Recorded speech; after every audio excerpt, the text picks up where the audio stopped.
Si Hansel at Gretel. Noong unang panahon, may isang mahirap na tagaputol ng kahoy na may dalawang anak, si Hansel at si Gretel. Nakatira sila sa isang maliit na kubo sa gitna ng kagubatan, kasama ang kanilang masungit na madrasta. Isang gabi, madrasta. Wala na tayong pagkain, dapat nating iwan ang mga bata sa gubat para mabawasan ang bibig na pinapakain. Ama, malungkot.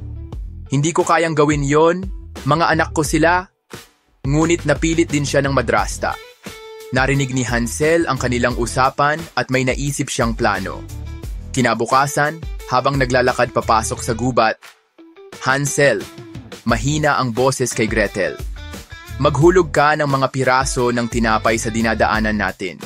Gamitin natin ito para makabalik. Nang iniwan na sila sa gitna ng kagubatan, Gretel, Hansel, nasaan na ang mga tinapay? Hansel, nag-aalala. Kinain ng mga ibon, wala tayong babalikan. Habang sila'y naglalakad, nakakita sila ng bahay na gawa sa tinapay, tsokolate at candy. Gretel, namamangha. Hansel, totoong bahay ba ito? Pwede bang kainin? Hansel, totoo nga, kain tayo. Habang kumakain sila, may lumabas na matandang babae. Matanda, mga batang mahal, halina kayo sa loob.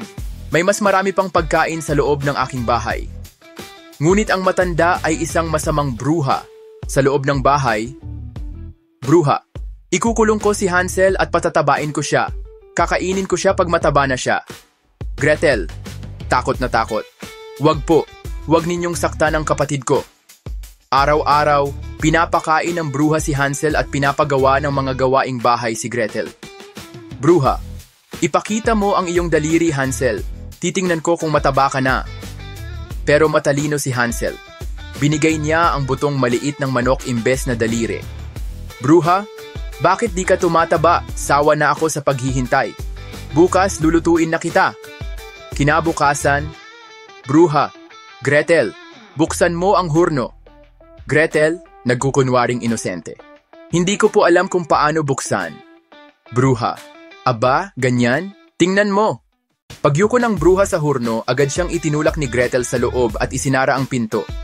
Hansel, Gretel, nakalaya ako, ang tapang mo. Gretel, tara na, umalis na tayo dito. Kinuha nila ang mga ginto at alahas ng bruha at muling naglakad pa uwi. Pag-uwi nila, Ama, lumuluha sa saya. Hansel, Gretel, akala ko hindi ko na kayo makikita. Namatay na pala ang kanilang madrasta at mula noon, masaya silang nagsama bilang isang masayang pamilya. Para updated ka sa mga istorya na aming ilalabas, huwag kalimutan ang subscribe. Maraming salamat!